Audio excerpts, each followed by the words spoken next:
मित्रों, मैं सिद्धांत गर्ग अपने YouTube चैनल दोहांगन में आप सबका स्वागत करता हूं। और आज हम बात करेंगे एक बार फिर से चंद्रशेखर आज़ाद जी के बारे में।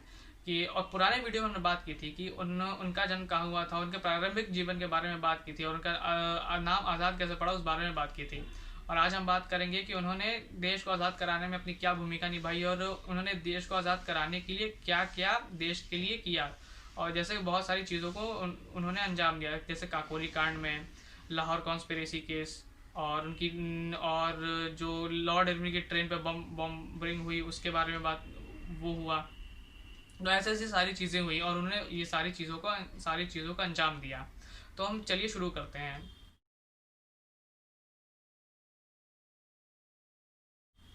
तो सबसे पहले हम बात करेंगे कि उन्होंने वो किस संगठन में थे। तो उनके संगठन का नाम था एचआरए, हिंदुस्तान रिपब्लिकन एसोसिएशन। तो उनके ये जो संगठन था, तो इसकी स्थापना चंद्रशेखर आजाद जी, राम प्रसाद बिस्मिल जी, अशफाक उल्लाह खान जी और राजेंद्र नाथ लाहिड़ी और इन सब लोगों ने मिलकर की थी 1924 में कानपुर में। तो अब सबसे पहले बात आती है कि संगठन चलेगा कैसे और इसका मकसद ये था कि देश को आज़ाद कैसे कराया जाए। तो अब बात ये आती है कि उस संगठन चलेगा कैसे, अब देश को आज़ाद कराने में कैसे अहम भूमिका अपनी निभाई जाए। तो उन्होंने सबसे पहले सोचा कि और उसके लिए सबसे पहले ज़रूरत थी पैसे की। तो उसकी और क्रांति के लिए ज़रूरत थी पैसे की और बहुत सारी चीज़ें की ज़रूरत पड़ती है। पोस्टर छपवाना हो गया, हथियार खरीदना और खुद का खाना पीना, वो सारी चीज़ें सब चीज़ के लिए सबसे पहले ज़रूरत होती है पैसे की। तो उसके लिए उन्होंने क्या किया, तो उन्होंने कुछ सोचा कि हम क्यों ना ऐसे लोग घर में डाका मारते हैं, डाका डालते हैं जो कि अंग्रेज़ों की चाटुकारिता करके, जो वो उन भारतीयों पे डाका डालते हैं जो कि अंग्रेज़ों की चाटुकारिता करके अमीर हुए हैं, बहुत पैसा उन्होंने अब देशवासियों से ही कमाए हैं, बहुत सारे पैसे। तो उन्होंने इसकी शुरुआत करी, उसका नाम इसको एक्शन का नाम दिया। तो वो एक्शन बहुत बहुत सी जगहों पे एक्शन किया।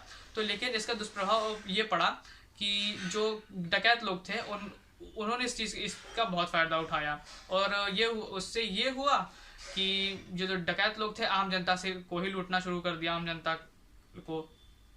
तो इससे क्रांतिकारियों की बदनामी हो गई कि ये कुछ क्रांतिकारी नहीं, क्रांति वाला काम नहीं करते, बस ये डकैत बन के लूटते हैं, ऐसा लोगों ने बोलना शुरू कर दिया।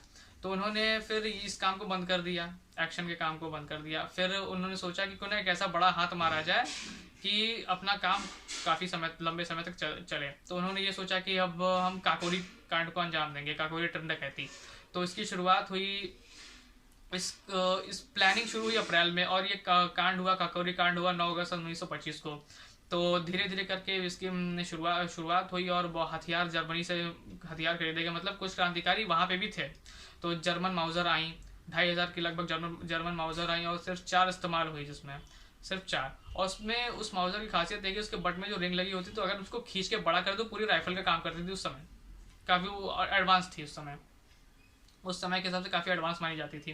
तो काकोरी कांड को अंजाम दिया गया। और ये जो काकोरी है, लखनऊ शाहजहाँपुर के बीच का एक स्टेशन पड़ता है काकोरी। तो इस कांड को अंजाम दिया गया।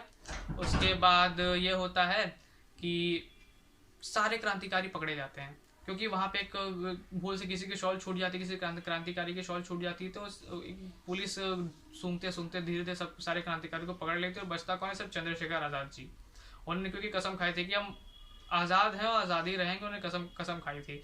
तो और पकड़े, और चंद्रशेखर आज़ाद जी और केशव चक्रवर्ती, सब यही दो रहते हैं जो पकड़े नहीं जाते हैं।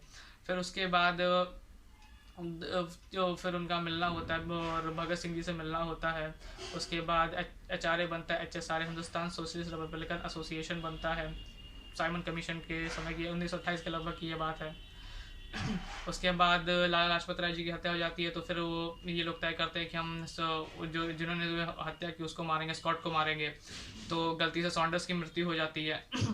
तो उसके बाद चंद्रशेखर आज़ाद जी उनको कवर करते हुए उसको ये जो राजगुरु जी क्रांतिकारी राजगुरु शिवराम हरि राजगुरु और भगत सिंह जी, इनको बचाते हुए ले जाते हैं।